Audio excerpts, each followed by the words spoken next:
વિવેક જગદીશભાઈ જાની અને હું તલાટી કમ મંત્રી તરીકે ભાલર ગામમાં ફરજ બજાવું. સરસ. મારું નામ નાંદલિયા મહેશ કુમાર જગદીશભાઈ છે. હું અત્યારે અમરેલી જિલ્લાના રાજુલા તાલુકાના દેવકા ગામ, જે ભાઈશ્રીનું નામ લીધું રમેશભાઈ ઓજાનું ગામ છે, ત્યાં તલાટી કમ મંત્રી તરીકે છું. અને આ રીતે જે અમારું સન્માન કરવામાં આવ્યું તે બદલ હું પેન્શનર મંડળનો ખૂબ ખૂબ આભાર માનું છું. Thank you. આભાર. શિવાની બેન આવી ગઈ. ભૌતિક. મારું નામ જાની ભૌતિક આનંદરાય. હું વડોદરામાં જેએમએફસી કોર્ટમાં ક્લાસ 4 પ્યુનમાં નોકરી કરું લાગ્યો.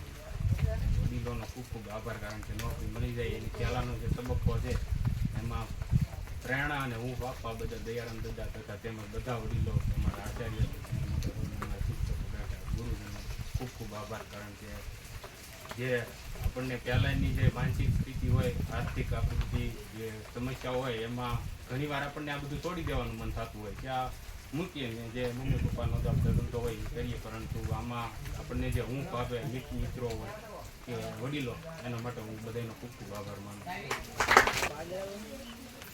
મારું નામ જાની જાગૃતિબેન રમેશભાઈ છે. હું હાલમાં જામનગર સિવિલ કોર્ટમાં હાઈકોર્ટ પ્યુન તરીકે નિમણૂક કરી છું. અને રહી વાત કે ભલે ક્લાસ 4 કહેવાય, પણ એવી કોઈ જરૂર નથી કે તમે નોકરી કરો તો ક્લાસ 1 બનો, ક્લાસ 2 બનો. તમારા ક્લાસની કોઈ વેલ્યુ છે નહીં. આમ વેલ્યુ છે, પણ તમારે એવું નહીં રાખવાનું કે તમે ક્લાસ 4માં છો તો ક્લાસ 3માં નોકરી કરે છે તો તમારા માટે ઊંચી પોસ્ટ માટે તમે લાયક નથી. એમ કે તમે હાઈકોર્ટમાં તમે નોકરી કરો છો તો તમારે જજની નીચે કામ કરવું પડે, એના બંગલાનું કામ કરવું પડે, એવું કોઈ કામ ખોટું છે નહીં.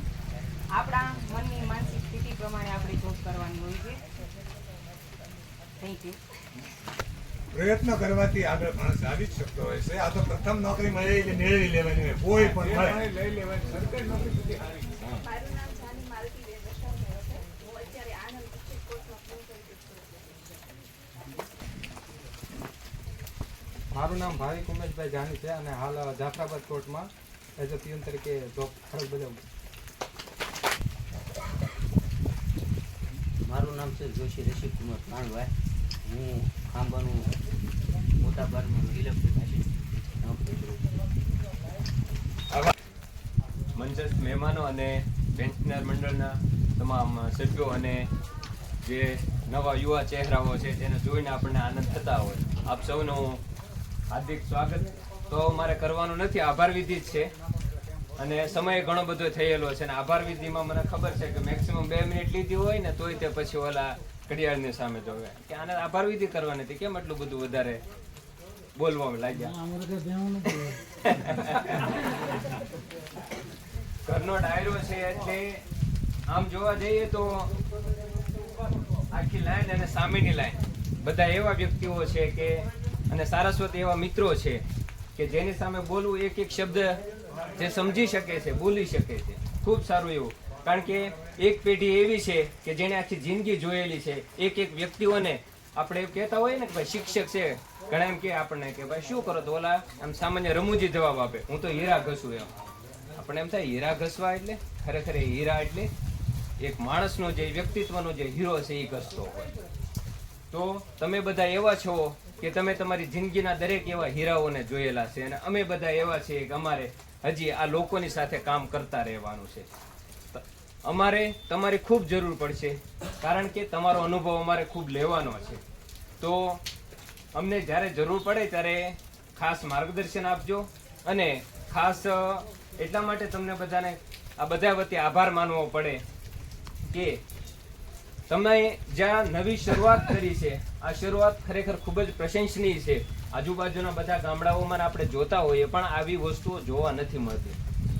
એક વ્યક્તિ તરીકે અને એક વિદ્યાર્થી જે સંઘર્ષ કરતો હોય અને ઓર્ડર લઈને જ્યારે આવે અને એનો જે ચહેરો જોવા મળે ને એ ખાસ હોય છે. કારણ કે આ વિદ્યાર્થીઓ મહેનત કરતા હોય, એની જે સંઘર્ષ કરેલો છે એ એક જોવા જેવો હોય. અને એને તમે જ્યારે સન્માન કરો ને એનાથી વિશેષ કોઈ ઉત્સવ હોઈ શકે નહીં. કારણ કે આ કૃષ્ણ જન્મોત્સવને આનાથી મોટી આપણા માટે કોઈ ખુશી નથી. કારણ કે આ બધાની જે પરિસ્થિતિ છે, દરેકની વ્યક્તિગત પરિસ્થિતિ છે, ફેમિલી પ્રોબ્લેમ આવતા ઘણા બધા એ લોકોએ જે ફેસ કર્યા છે અને એ સૌને મારી એક રિક્વેસ્ટ છે કે આપ સૌ જે સ્થાન ઉપર છો એનાથી હજી એક સ્ટેપ આગળ વધો. જ્યાં જરૂર પડે ત્યાં આપણા આટલા આગેવાનો છે જે આપણે સતત મદદ કરતા રહે છે. ટૂંકમાં એવું કેવું હોય તો એટલું કહી શકાય કે જે જગ્યાએ તમે છો ત્યાં એક ગામ આવે, માત્ર સથરા નામ આવે એટલે આપણી છાતી ગજગજ ફૂલતી હોય. આપણે આખા ગુજરાતમાં જઈએ અને તમે ખાલી એમ કહો ને ગમે એ ખૂણા ઉપર હું સથરાનો છું, અમે તો અનુભવ કરેલો છે. લગભગ કોઈ એવું નહીં કે ભાઈ હું તને ઓળખતો નથી. સથરા માટે આપણી બંને સ્કૂલો, હાઈસ્કૂલ, આ બધાનો જેટલો આભાર માનીએ એટલો ઓછો છે. એ લોકોએ આખું એનું જીવન સમર્પિત કર્યું ત્યારે આજે આપણું જીવન મહેકી ઉઠ્યું છે. આપ સૌનો ફરીથી ખૂબ ખૂબ આભાર. ફરી એક વખત ક્યારેક આવો કોઈ કાર્યક્રમ ગોઠવાય, તમને બોલાવવામાં આવે, શક્ય એટલા વધુમાં વધુ હાજર રહેજો. અને જો તમે હાજર ન રહી શકો અને આ કાર્યક્રમને લગતા કોઈ અન્ય સુધારા વધારા હોય તો ખાસ અમને સજેશન આપજો. એનાથી આપણે ખૂબ સારો એવો પ્રયત્ન કરીએ. કારણ કે જૂના પેન્શનર મંડળો છે એમને પણ વ્યક્તિગત પ્રશ્નો હશે પેન્શનને લગતા, તો અમારે પણ કંઈક એવા નવા પ્રશ્નો હશે. કારણ કે અમે અત્યાર સુધી માત્ર ભણેલા છીએ, પણ ખરેખર વાસ્તવિક ફિલ્ડમાં કઈ રીતે કામ કરવું એ અમને ખબર હોતી નથી. એના માટે માર્ગદર્શન આપવા માટે અમને મદદ કરજો. અને ખાસ ફરી એક વખત કે આપ સૌના રચનાત્મક સૂચનો હંમેશા આવકાર્ય છે, અમને જણાવતા રહેજો. ખૂબ ખૂબ આભાર આપ સૌનો. બીજા ગ્રુપમાં શેર કરી